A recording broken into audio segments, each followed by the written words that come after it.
तो हितेश जी, आपके क्या विचार हैं मेडिटेशन में और उसको जीवन में कैसे उतारा जाए?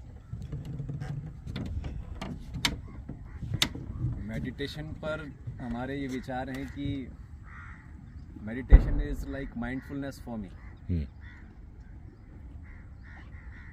and try to build familiarity with the present moment, what already is there. So how do we build that familiarity? We just acknowledge it. We acknowledge this water, we acknowledge the subtle breeze, we acknowledge the birds, we acknowledge the sunlight, the warmth of sunlight. the warmth of sunlight. And when we are acknowledging all this, we are able to acknowledge our breath as well. We are able to acknowledge the drops of little sweat that are somewhere in the body, like here I can feel little sweat because it's here, the wood is there, the sun is there, and here also little and the little air. So that little thing, the subtlety of the life, when we acknowledge, then we can say we are being mindful and we are in the moment and we are meditative. And once we practice this skill at this kind of place, we can bring this awareness everywhere, wherever we go.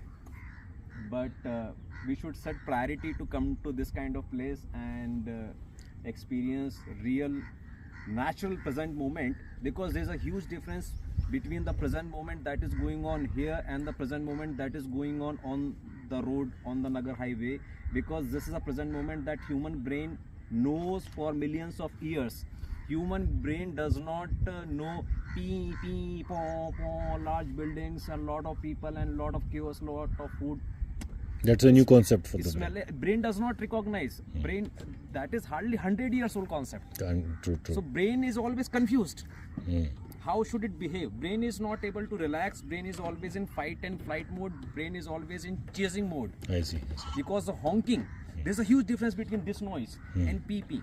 Because human brain knows this noise Yes, for millions of years, but that PP, brain thinks some predatory animal is there. So from that animal we have to save ourselves, or we have to fight, or we have to flight. So always in chasing mode. There is no relaxation.